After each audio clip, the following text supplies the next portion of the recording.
പ്രണാമങ്ങളോടെ എല്ലാ പ്രേക്ഷകർക്കും ക്ഷേത്ര മീഡിയയുടെ ഒരു പ്രത്യേക അഭിമുഖത്തിലേക്ക് സ്വാഗതം. വളരെ മനോഹരമായി ചിട്ടപ്പെടുത്തിയെടുത്ത ഒരു ക്ഷേത്രം. ആ ക്ഷേത്രത്തിലേക്ക് പ്രവേശിക്കുമ്പോൾ തന്നെ ഒരു പോസിറ്റീവ് എനർജി എല്ലാ മനസ്സുകളിലേക്കും കയറുകയാണ്, സന്നിവേശിക്കുകയാണ്. അതിന് കാരണം ഈ ക്ഷേത്രത്തിൻ്റെ പരിപാലന രീതിയാണ്. അതിന് കാരണം ആ ക്ഷേത്രത്തിൻ്റെ ഉടമസ്ഥാവകാശം കൈവരുന്ന അല്ലെങ്കിൽ കാര്യക്കാരായി വർത്തിക്കുന്നവരുടെ ശ്രദ്ധയും അതുപോലെ തന്നെ ഭക്തിപൂർവകമായ പെരുമാറ്റങ്ങളുമാണ്. അത്തരത്തിൽ ഈ ക്ഷേത്രത്തെ ചിട്ടപ്പെടുത്തിയെടുക്കുന്ന ട്രസ്റ്റുമാരിൽ പ്രമുഖനായ ഒരു വ്യക്തിത്വത്തെയാണ് ക്ഷേത്ര മീഡിയ ഇന്ന് പരിചയപ്പെടുത്തുന്നത്.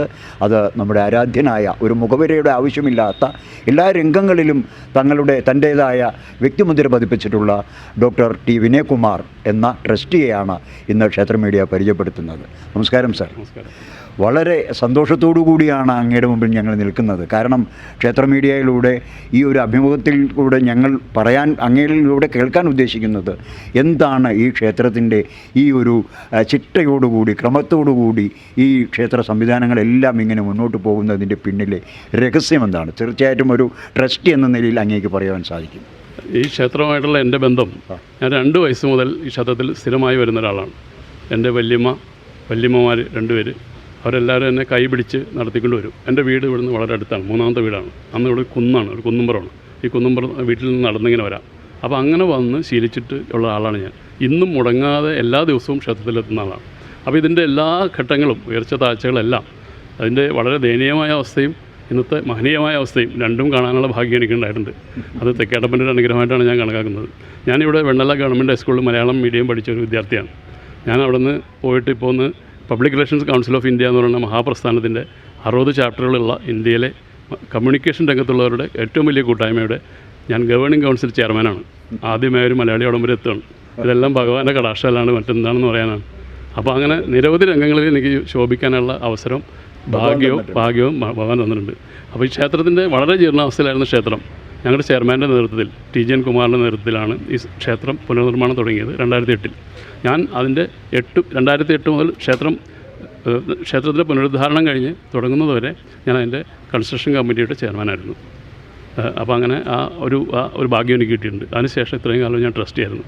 അപ്പോൾ ഇത്രയും വർഷം എനിക്ക് ചെയർമാൻ്റെ കൂടെ സഹായിക്കാനും എല്ലാ കാര്യങ്ങൾക്കും മുമ്പിൽ നിൽക്കാനും എല്ലാം കഴിഞ്ഞിട്ടുണ്ട്. അത്രയും ഒരു കൂടുതൽ ദീർഘകാലം അദ്ദേഹത്തോട് നിന്നിട്ടുള്ള ആരും ഈ കൂട്ടത്തിലില്ലാതാനും.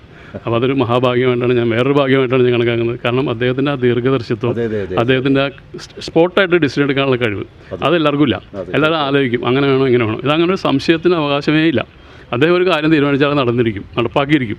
അത്ര ദൃഢനിശ്ചയത്തോടുകൂടി കാര്യങ്ങൾ ചെയ്യുക, അതിനുള്ള സാമ്പത്തികം ഉണ്ടാക്കുക, അത് ഏറ്റവും പ്രധാനമാണ്. അദ്ദേഹം നേരത്തെ സൂചിപ്പിച്ച സാമ്പത്തികമാണ് എൻ്റെ അതിലും മൂലഘടകം. അത് സാമ്പത്തികം സമാഹരിക്കുക.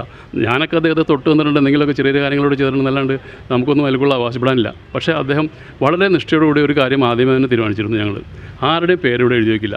നിങ്ങൾക്ക് നടന്നു നോക്കിക്കഴിഞ്ഞാൽ അറിയാൻ പറ്റും. ഈ ക്ഷേത്രത്തിന് ചുറ്റും ഒരാളുടെയും പേരുകളില്ല. മറ്റുള്ള ക്ഷേത്രങ്ങളിലൊക്കെ പോയാൽ എന്തൊക്കെ എഴുതി വെച്ചിട്ടുണ്ടാവും. അപ്പോൾ അമ്മയുടെ, അച്ഛൻ്റെയും അപ്പൂപ്പൻ്റെ ഒക്കെ പേരുണ്ടാവും. ഇവിടെ അദ്ദേഹം തുടക്കം മുതലേ പറഞ്ഞു, ഞാൻ പല കാര്യങ്ങളോട് സമർപ്പിച്ചിട്ടുണ്ട്, അതെനിക്കും ഭഗവാനും അറിയാം, അല്ലാണ്ട് ആർക്കും അറിയില്ല. കാരണം അറിയേണ്ട ആവശ്യമില്ല. നമ്മൾ സമർപ്പിക്കുന്നത് ഭഗവാനാണ്, അല്ലാണ്ട് ആൾക്കാരെ കാണിക്കാനല്ല. അറിയരുന്നതാണ്. അപ്പോൾ അതിൽ ആ കാര്യത്തിലൊക്കെ ചെയർമാന് ചില വ്യക്തമായിട്ടുള്ള പ്രിൻസിപ്പിളുണ്ട്, ചില പോളിസികളുണ്ട്. അതെല്ലാം അത് വളരെ വിശേഷ ഗുണമാണ്. അത് നേതൃഗുണം കൂടിയാണ്. കാരണം അദ്ദേഹം പറയുന്ന കാര്യം നടപ്പാക്കും, നടക്കാത്ത കാര്യം പറയാറില്ല. അപ്പോൾ അതുകൊണ്ട് തന്നെ ഞങ്ങൾക്ക് കൂടെ നിൽക്കാനൊരു സന്തോഷമുണ്ട്. കാരണം ഇത്രയും ഒരു ചെറിയൊരു സ്ഥലത്ത് നിന്ന് ഇന്നിപ്പോൾ ഇന്ത്യ മുഴുവനും അല്ല ലോകം മുഴുവൻ അറിയുന്ന ഒരു മഹാക്ഷേത്രമായിട്ട് ഇതിനെ മാറ്റാൻ കഴിഞ്ഞത് ഞങ്ങളൊരു ടീം വർക്കാണ്. അതിൻ്റെ ലീഡറുടെ ഒരു മിടുക്കാണ്. അങ്ങനെ ഒറ്റ കഴിവെന്ന് തന്നെ ഞാൻ പറയുള്ളൂ. തീർച്ചയായിട്ടും ഒരു ട്രസ്റ്റിയുടെ ഭാഗത്തു നിന്നും കേട്ട വളരെ അർത്ഥവത്തായ, സത്യസന്ധമായ, നമ്മളെയൊക്കെ പ്രചോദിപ്പിക്കുന്ന വാക്കുകളാണ്, സന്ദേശമാണ് നമ്മൾ കേട്ടത്. കാരണം ഒരു ക്ഷേത്രത്തെ പരിപാലിച്ച് നിലനിർത്തിക്കൊണ്ട് പോരുക എന്ന് പറയുന്ന വലിയൊരു സമ്പ്രദായം, അതൊരു സിസ്റ്റമാണ്. ആ സിസ്റ്റത്തിൻ്റെ ഓപ്പറേഷൻ അഥവാ അതിൻ്റെ സംഘാടനം, അതിൻ്റെ പ്രാവർത്തിക ഘടകങ്ങളെല്ലാം തന്നെ നേതൃസ്ഥാനത്ത് അത് കൃത്യമായി ദിശാബോധം നൽകി കൊണ്ടുപോകാൻ ഒരാളുണ്ടെങ്കിൽ ഒരു ക്ഷേത്രം എപ്രകാരമായിരിക്കും വളരെ സമ്പന്നമാവുക എന്നുള്ളതിന് ഈ വെണ്ണല തൈക്കാട്ട് ശ്രീ മഹാദേവ ക്ഷേത്രം തന്നെയാണ് ഉദാഹരണം.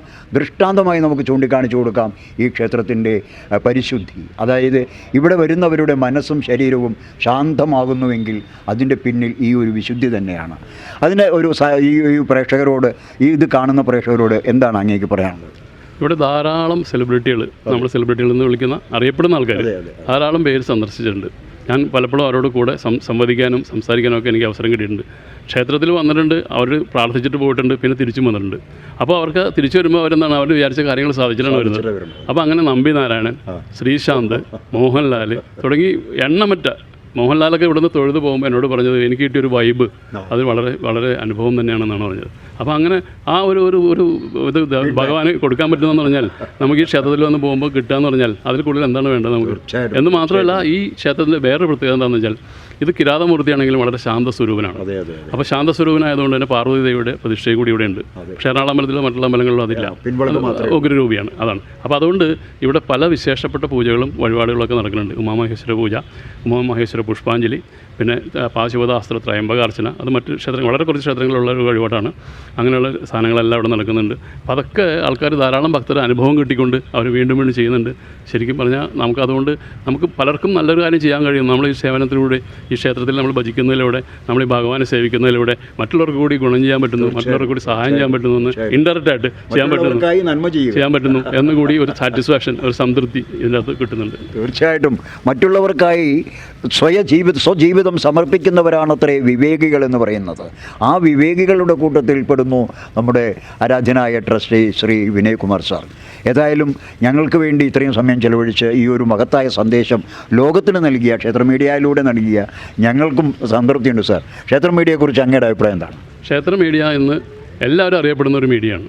ഞാൻ പല സ്ഥലങ്ങളിലും ഞാൻ ചെല്ലുമ്പോൾ പറയും, ഇപ്പോൾ ശ്രീപൂർണ്ണ ത്രേസ്യ ക്ഷേത്രത്തിൻ്റെ അടുത്തായാലും ഏറ്റുമാനൂർ ക്ഷേത്രത്തിലായാലും എറണാകുളത്തപ്പൻ, നമ്മുടെ സ്വന്തം എറണാകുളത്തപ്പൻ്റെ അടുത്തായാലും ക്ഷേത്ര മീഡിയ ഉണ്ട്.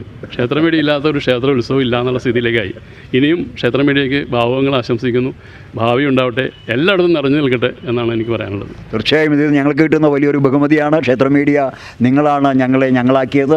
അതുകൊണ്ട് തന്നെ ഇത്തരത്തിലുള്ള മഹത് വ്യക്തിത്വങ്ങളുടെ പ്രോത്സാഹനവും സഹകരണവും ചേർത്ത് പിടിക്കലും ഒക്കെയാണ് ഞങ്ങളുടെ കരുത്ത്. ഏതായാലും ഈ ഒരു നല്ല അഭിമുഖം ഞങ്ങൾക്കായി നൽകിയ അങ്ങേക്ക് ക്ഷേത്ര മീഡിയയുടെ പ്രണാമം. ഏവർക്കും നല്ലത് വരട്ടെ എന്ന് പ്രാർത്ഥിക്കുന്നു. വെണ്ണല മഹാദേവൻ നിങ്ങളുടെ ഓരോരുത്തരുടെയും മനസ്സിലിരുന്ന് പാർവതി സമേതനായിരുന്ന പരിവാരമൂർത്തികളോടൊപ്പം ചേർന്ന് നന്മ നിറഞ്ഞ ഒരു ധന്യജീവിതം നിങ്ങളിലേക്ക് സുഹൃത കർമ്മങ്ങളിലൂടെ നൽകട്ടെ എന്ന് പ്രാർത്ഥിച്ചുകൊണ്ട് രൂപേഷിനോടൊപ്പം മാണിക്കൻ മഞ്ഞാടി, ക്ഷേത്ര മീഡിയ.